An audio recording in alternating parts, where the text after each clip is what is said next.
कभी सस्ते शायर तो कभी हम सो कॉल्ड यूट्यूबर्स बन जाते हैं। कभी सस्ते शायर तो कभी हम सो कॉल्ड यूट्यूबर्स बन जाते हैं। इसलिए ही तो हम सब अपने दिल से ही सच्चे परमैन फ़ैन कहला पाते हैं। तो hello guys and welcome back in the new video of परमैन। तो कैसे हैं आप सभी लोग? अगर आप लोग चैनल पे नए हो देन सब्सक्राइब करो, वीडियो को लाइक करो यार। 6K के बहुत ज़्यादा क्लोज तुम लोग सब्सक्राइब नहीं कर रहे हो। और पार्ट 2 लेके हाजिर हूँ। तो पार्ट 1 नहीं देखा जाके देखो, पर आई बटन में मिल जाएगा आप लोग को। तो आप लोग बहुत ऑसम लोगों तो लाइक सब्सक्राइब तो कर ही दोगे। So without wasting any time let's start the video now. तो अब तक के पूरे इंसिडेंट्स को मद्देनज़र रखते हुए पाको ये डिसाइड करती है कि वो परमैन को और नहीं फंसने देगी, बिकॉज परमैन जो है पूरा का पूरा ब्लैंक होता जा रहा है उस लड़की की यादों में कि वो लड़की कौन थी और वो परमैन को कहाँ मिलेगी और परमैन कैसे उस लड़की को उसका हैंकी वापस करेगा। तो पाको जो रहती है वो सोचती है क्यों ना वही उस लड़की को ढूंढे। तो वो कहती है परमैन मैं उस लड़की को ढूंढूंगी और तुम कुछ गड़बड़ मत करना, बिकॉज अगर तुमने आप कुछ गड़बड़ करी तो संभालना मुश्किल हो जाएगा। और पाको जो रहती है वो हैंकी लेके वहाँ से चली जाती है। अब परमैन एज यूजुअल अपने घर जा रहा होता है उसी लड़की के बारे में सोचता हुआ, लेकिन रास्ते में परमैन कुछ ऐसी चीज़ दिखती है जिसे देख के वो बहुत बुरी तरह चौंक सा जाता है और तेज़ी से नीचे जाने लगता है। आखिर वो था क्या जो परमैन इतना तेज़ी से नीचे जा रहा था? परमैन ने ऊपर से ये देखा था कि एक लड़की ने अपना पर्स जो है वो रोड पर ही गिरा दिया है और परमैन ने सोचा कि उस लड़की के लिए उसका पर्स काफ़ी ज़्यादा इंपॉर्टेंट होगा, इसलिए वो उसी टाइम पे जो है नीचे जाने लगता है और उस लड़की को उसका पर्स जो है वापस देने का सोचता है। तो परमैन तेज़ी से नीचे जाता है और लड़की का पर्स उठा के उसे जो है आवाज़ लगाता है, हे रुको तुम्हारा कुछ गिर गया है। और लड़की जैसे ही पीछे मुड़ती है परमैन पूरा का पूरा ब्लैंक हो जाता है। वो लड़की बेहद सुंदर होती है और हमारा परमैन भी जो है वो थोड़ा बहुत प्ले बॉय तो है ही, भले ही पाको उसके दिल में बसी हुई है लेकिन थोड़ी बहुत तो परमैन भी हरकत कर ही देता है। तो वो लड़की बेहद सुंदर होती है। तो वो लड़की परमैन से कहती है कि आखिर मेरा क्या गिर गया है, लेकिन परमैन काफ़ी देर तक चुप रहता है। लेकिन वो लड़की परमैन क्या चुटकियाँ बजाने लगती है और परमैन से कहती है बताओ ना परमैन मेरा क्या गिर गया है। और परमैन के मुँह से आवाज़ नहीं निकल रही होती, वो परमैन को जैसे कंधे पर हाथ रखती है और कहती है बताओ ना मेरा क्या गिर गया है। तभी परमैन थोड़ा होश में आता कहता है तुम्हारा बटुआ। तभी परमैन की आवाज़ फिर से बंद हो जाती है, क्योंकि जैसे उस लड़की ने परमैन के कंधे पे हाथ रखा तो परमैन ने देखा कि उस लड़की के हाथ पे वैसी तरह का तिल है जो उस लड़की के हाथ में जिसने परमैन को उसके बचपन में हेल्प की थी, मित्सु को बचपन में हेल्प की थी। तो अब मित्सु यानी हमारा परमैन सोचता है कि ये वही लड़की है। तो वो उसका हाथ तेजी से पकड़ लेता है और कहता है कि तुम्हारा नाम क्या है। तभी लड़की कहती है मेरा नाम तो आरुमी है और तुम मेरा हाथ ऐसे क्यों पकड़ रहे हो। तभी वो लड़की कहती है मेरा बटुआ गिर गया यानी मेरा पर्स गिर गया, मुझे वापस कर दो, मुझे जाना है, मुझे देर हो रही है। तभी परमैन कहता है लेकिन तुम कैसे जा सकती हो, तुम नहीं जा सकती, तुम यहाँ रुकना ही होगा, क्या तुम मुझे जानती हो। तभी वो लड़की कहती है मैं तुम्हें जानती हूँ, तुम परमैन हो और मुझे जाने दो, मेरा पर्स दे दो, मुझे देर हो रही है। तभी परमैन कहता है नहीं तुम ऐसे नहीं जा सकती, तुम्हें जवाब देना होगा मेरे सवालों का। आखिर तुम इतने साल तो कहाँ थी और तुम्हें तुम्हारा हैंकी मैं वापस देना चाहता हूँ, लेकिन तुम्हारा हैंकी तो मेरे पास है ही नहीं, वो तो मैंने पाको को दे दिया। अरे कौन सा हैंकी, मैं तुम्हें आज पहली बार ऐसे बात कर रही हूँ और तुम मेरा पर्स क्यों नहीं देते, मुझे देर हो रही है। अब परमैन जो रहता है लगातार उस लड़की का हाथ पकड़ा हुआ होता है और लड़की धीरे धीरे इनकम्फर्ट में जाने लगती है। तो परमैन भी जो है एकदम से ब्लैंक्स हो जाता है और उस लड़की के लगातार हाथ पकड़ा हुआ होता है। अब वो लड़की चिल्लाने लगती है हेल्प हेल्प, परमैन मेरा हाथ नहीं छोड़ रहा है, परमैन मुझे छेड़ रहा है, प्लीज़ मुझे हेल्प कीजिए, प्लीज़ प्लीज़ मुझे हेल्प कीजिए। लेकिन हमारे परमैन का तो जैसे उस लड़की की एक भी आवाज़ सुनाई नहीं दे रही होती है। जैसे कि हम पहले से जानते हैं कि परमैन जैसे उस लड़की के बारे में सोचता है परमैन पूरे की पूरी तरह ब्लैंक हो जाता है। पाको ने उसे कहा था कि तुम इस तरह की किसी भी हरकत में मत पड़ना, लेकिन फिर से उस लड़की के चक्कर में परमैन बहुत बुरी तरह फंस गया और लड़की लगातार चिल्ला रही होती है हेल्प हेल्प और धीरे धीरे वहाँ पे काफ़ी ज़्यादा भीड़ इकट्ठा होने लगती है। तो पास से एक पुलिस वाला गुजर रहा होता है और ऐसे एक लड़की की आवाज़ को सुनकर वो रहता है जो पुलिस वाला, वो आगे बढ़ता है और परमैन के पास आके बोलता है अरे परमैन तुम्हें क्या हो गया है, तुम उसका हाथ छोड़ दो। और परमैन जो है उस लड़की का हाथ जो है छोड़ दे रहा है पुलिस वाले के कहने पे। तभी परमैन जो रहता है उसके दिमाग में एक बात आती है, वो कहता है ये तो वो लड़की हो ही नहीं सकती, क्योंकि जितना मुझे याद है उस लड़की के दूसरे हाथ पे दिल था और वो लड़की का जो तिल था वो इस पोजीशन पे नहीं था। तभी परमैन बहुत ज़्यादा शर्मिंदा हो जाता है, उस लड़की से कहता है ये लीजिए आपका पर्स, मुझे माफ़ कर दीजिए। तभी वो लड़की जो रहती है बहुत ज़ोर ज़ोर से परमैन से कहने लगती है आखिर तुम किस किस्म के इंसान हो, तुम्हारा काम लोगों को प्रोटेक्ट करना है, वुमेन की सेफ्टी का ध्यान रखना है और तुम खुद ही ऐसी हरकतें कर रहे हो, आखिर तुम कैसे इंसान हो। यही परमैन को बहुत ज़्यादा गिल्टी फील हो रहा होता है और पुलिस वाला कहता है परमैन तुम इनसे माफ़ी मांग लो। यही परमैन कहता है हाँ ज़रूर, मुझे माफ़ कर दीजिए, मैं आगे से ऐसा कभी नहीं करूँगा। और परमैन उसे डर के भाग जाता है। आई मीन डर के नहीं, मतलब परमैन बहुत ज़्यादा गिल्टी फील करता है तो वहाँ से भाग जाता है। तो वो परमैन हवा में होता है तो वो सोच रहा होता है कि इस लड़की के चक्कर में आखिर कौन लड़की है, किसने मेरी हेल्प क्यों की, उसके चक्कर में सब कुछ काम मेरा उल्टा फुल्टा हो रहा है, आखिर मैं करूँ तो करूँ क्या। और परमैन सीधा अपने घर के लिए निकल जाता है। अब सीन चेंज होता है, हम देखते हैं पाको जो रहती है वो अपने घर पे पहुंचती है और घर पे पहुंचते ही पाको जो रहती है अपना परमैन सेट उतार के सोफे पर बैठ जाती है और कुछ सोचने लगती है। तो पाको की जो रोबोट रहती है वो डांस प्रैक्टिस कर रही होती है, तो वो भी जो रहती है अपना म्यूजिक सिस्टम बंद करके पाको के पास आती है और उसे पानी देते हुए कहती है क्या हुआ, बड़ी परेशान लग रही हो, या फिर से परमैन से झगड़ा हो गया? तभी पाको जो रहती है वो बोलती है नहीं नहीं, झगड़ा वगड़ा नहीं हुआ, बस परमैन की वजह से कुछ तगड़ा वाला ही काम मिल गया है, वही सॉल्व करना है। सही पाको की रोबोट बोलती है ऐसा क्या काम दे दिया उसने तुम्हें जो इतनी परेशान हो रही हो, और तुम्हें ऐसे में इतना परेशान देखती हो ना, तो मुझे कभी कभार यकीन नहीं होता कि तुम पाको परेशान हो गई कोई परमैन के काम से, मुझे यकीन नहीं होता। ये पाको रहती बोलती शट अप, और बोलती है ये काम ही ऐसा है और ये करना बहुत मुश्किल है। तो ये पाको की रोबोट बोलती है अरे मुझे बताओ ना। ये पाको जो रहती है पूरा का पूरा सीन जो एक्सप्लेन करती है रोबोट को। तभी रोबोट बोलती है मेरे हिसाब से चीज़ें यूजलेस नहीं है। तभी पाको बोलती है कहना क्या चाहती हो? तभी रोबोट बोलती है अरे देखो ना, एक ऐसी लड़की को जिसे मित्सु ने सालों पहले देखा था, और उसकी सिर्फ एक छोटी सी याद के सहारे मित्सु से ढूंढना चाहता है। क्या पता वो लड़की शहर में हो या ना हो, वो लड़की कहाँ हो, और उसकी छोटी सी निशानी उसके हैंकी के जरिए वो उसे ढूंढना चाहता है। ये कोई बात है? इस बात का कोई सेंस बनता है?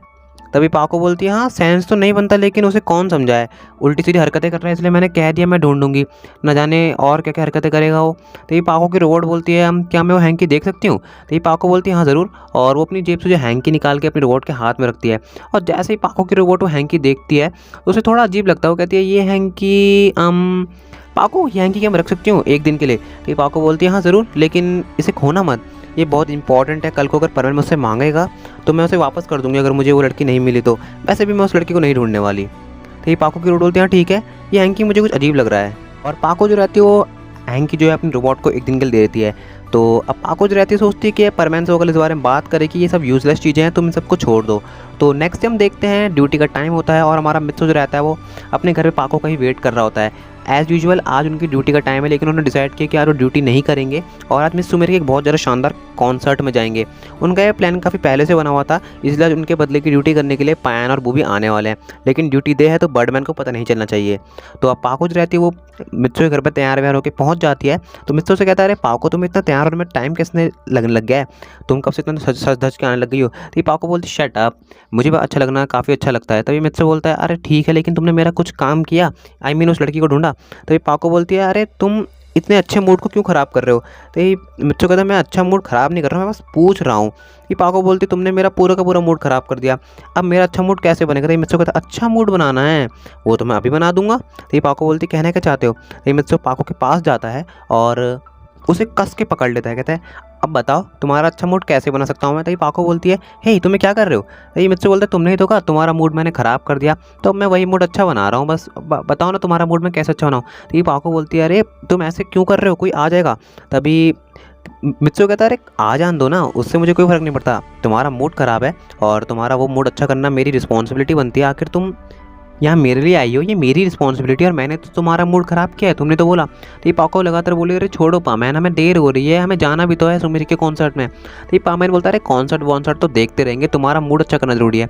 और तभी हमारा प्यारा रोबोट जो कि एज़ यूजुअल मित्सु के नौकर से ज़्यादा कुछ नहीं है, आई मीन मित्सु को उसे नौकर बना के रखता है अपना, सारे काम करवाते, तो वो बाहर से सामान लेके आ रहा था, भी कहता है देखो मित्सु ये काम मैंने करा और रात को तुम जो है बाथटब साफ़ कर देना। और तभी जैसे वो रूम में आता कहता है मैं आ गया हूँ। तभी पाको बोलती है इसकी हरकतों से मैं परेशान हो चुकी हूँ। तो ये मित्सु भी थोड़ा सा जो है ब्लश करने लगता है। तो अरे कहता है अरे अरे रोबोट तुमने कुछ नहीं देखा, और कहता है अरे मुझे जो देखना था मैंने देख लिया है, बाकी तुम लोग जल्दी जाओ टाइम हो रहा है। और तभी मित्सु जो रहता है अपना परमानेंट सेट पहनता है और पाको के साथ वहाँ से निकल जाता है। तभी वो लोग जो रहते हैं रास्ते में होते हैं और बात कर रहे होते हैं। मित्सु जो रहता है फिर से वही टॉपिक छेड़ता है कि तुम मेरा जो काम है वो करोगी नहीं। तो पाको बोलती है अरे मैं तुम्हारा कोई काम नहीं करने वाली, तुम अपना हैंकी कल मुझसे वापस ले लेना। तो मित्सु कहता है तुमने मुझसे वादा तो किया ही था। तो पाको बोलती तो करूँगी ना, लेकिन थोड़ा वेट तो करो। तो मित्सु कहता है अच्छा ठीक है, और लोग जो रहते हैं कॉन्सर्ट में पहुँच जाते हैं। तो अब पाको जो रहती है वो हमारी सुमीरे ही पाको है, तो यार सिंपल सी बात है, पाको जो हमारी सुमीरे है तो वो मस्त वाली सीट का जुगाड़ तो करेगी। यहाँ पे एक्सक्लूसिव सीट्स का जुगाड़ उसने अपने प्यारे पामैन के लिए किया है। तो पाको जो रहती है वो एक्सक्लूसिव सीट्स वाले टिकट जो रहते हैं टिकट चेकर को दिखाती है और वो लोग जो है अंदर चले जाते हैं। तो वहाँ पर कॉन्सर्ट में लोग बैठते हैं और एक तरफ कॉन्सर्ट चल रहा होता है। अब यहाँ पर देखने की बात है, जब हम पहले इस एनिमे को देखा करते थे तो हम देखते थे कि जो मित्सु है वो सुमीरे के पीछे भी बहुत पागल है और सुमीरे के कॉन्सर्ट को भी ध्यान से देखा करता है। लेकिन आज के समय में बात ऐसी हो गई है, पाको और परमैन का प्यार इतना बढ़ गया है कि हमारा एक तरफ कॉन्सर्ट चल रहा है सुमीरे का, जो कि मित्सु की फेवरेट हीरोइन है, यानी मित्सु की ऑल टाइम फेवरेट है, लेकिन अब वो यहाँ पाको के साथ अलग ही मौज मस्ती कर रहा है और उसे कोई मतलब नहीं कॉन्सर्ट चल रहा है नहीं चल रहा, वहाँ पर उनकी अलग ही बात चल रही है, अलग ही एकदम रोमांटिक मूड बना पड़ा है, वो भी अलग ही लेवल का है। लेकिन इस कॉन्सर्ट के बीच में एक बात ऐसी होती है तो मित्सुको के एकदम दिमाग में चुप जाती है। अब वो बात क्या है यार, वो बात जानने के लिए तुम्हें इस वीडियो को लाइक करना पड़ेगा, चैनल पे सब्सक्राइब करना पड़ेगा, नहीं तो तुम्हें वो बात पता नहीं चलेगी। तो अब आगे बढ़ते हैं। तो कॉन्सर्ट के बीच में मित्सुको एक ऐसी बात को जो है जानता है जिसे वो बार बार सोचने लगता है, वो उसके दिमाग में बार बार बात जो है क्लिक करने लगती है। अब पाको भी इस बात को ऑब्जर्व कर लेती है कि पहले तो मित्सुको का मूड बहुत अच्छा था, यानी हमारे परमैन का मूड बहुत अच्छा था, लेकिन बाद में उसका मूड ख़राब हो गया। अब वो लोग जो रहते हैं कॉन्सर्ट खत्म होता है, लेकिन यार मित्सुको को सुमिरे की इतनी बड़ी बात पता चल गई ना कि इससे रिलेटेड मित्सुको बहुत कुछ कर सकता है, मित्सुको के दिमाग में बहुत कुछ चल रहा होता है। तभी पाको जो है मित्सुको के पास होती है, बोलती है क्या हुआ तुम्हें, और हल्के से उसको किस करते हुए बोलती है बताओ ना। तभी मित्सुको बोलता है अरे पाको ये तुम क्या कर रही हो, मेरा मूड बहुत ज़्यादा ख़राब है, अभी मत करो ऐसे। तभी पाको बोलती है अच्छा तो तुम्हारा मूड ख़राब है तो मैं सही कर देती हूँ ना। तभी पाको जो है मित्सुको को ज़ोर से जो हक कर लेती है और बोलती है अब बताओ तुम्हारा मूड कैसा है। तभी मित्सुको कहता है हाँ हाँ मैं जानता हूँ तुम मेरी ट्रिक मुझ पर लगाओगी, अगर मैं कहूँगा मेरा मूड अच्छा नहीं है और तो तुम मेरे को और परेशान करोगे, मेरा मूड अब अच्छा हो गया तो मुझे छोड़ दो। ये पाको बोलती तुम तो बिल्कुल भी रोमांटिक नहीं हो, तुम बेकार होते जा रहे हो, तुम बिल्कुल एकदम बकवास होते जा रहे हो। ये मित्सुको कहता अच्छा मैं रोमांटिक नहीं हूँ, अभी बताओ मैं कितना रोमांटिक हूँ। ये पाको बोलती है अच्छा बहुत बोलने लगे हो तो बताओ कितने रोमांटिक हो।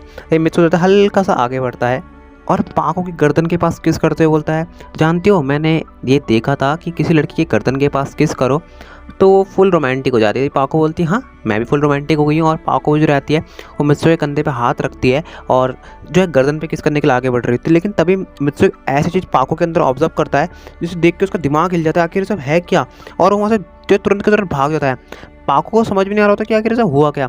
मित्सुको तुरंत के तुरंत घर पहुँचता है, वो बहुत ज़्यादा हाँफ रहा होता है, उसके दिमाग में ये सब चीज़ें चल रही होती कि आखिर सब हुआ क्या, आखिर मित्सुको के दिमाग में ऐसा चला क्या कि यार मित्सुको पूरा का पूरा हिल गया। तभी जैसे मित्सुको घर पहुंचता है तो उसका रोबोट उसे ऐसे हाँफते हुए देखता है। तभी वहाँ पर पाको की हालत भी खराब हो गई, अगर मित्सुको को हुआ क्या। तो रोबोट उसको देखते ही पूछता है कि अरे मित्सुको तुम्हें क्या हो गया, इतना हाँफ क्यों रहे हो। तभी मित्सुको कहता है वो पाको ही सुमीरे है। ये क्या हो गया गाइस, यार आखिर पाको ही सुमीरे और सुमीरे ही पाको है, मित्सुको को पता कैसे चला। मैं जानता तुम लोग बहुत ज़्यादा कन्फ्यूजन में हो और तुम लोग मुझे कह रहे सस्पेंस मत दो, पर सस्पेंस की बिना यार एक इन्फर्नो की स्टोरी बन ही नहीं सकती, और ये बहुत रोमांटिक स्टोरी भी बनी है आज की। तो आई होप तुम्हें पसंद आई होगी तो वीडियो को लाइक करो, चैनल पे उन्हें सब्सक्राइब करो, कमेंट करके बताओ वीडियो का कौन सा पार्ट सबसे ज़्यादा बढ़िया लगा है तुम्हें। नोटिफिकेशन बेल को प्रेस करो ताकि तुमको चैनल के आने वाले वीडियो की नोटिफिकेशन सबसे पहले मिले।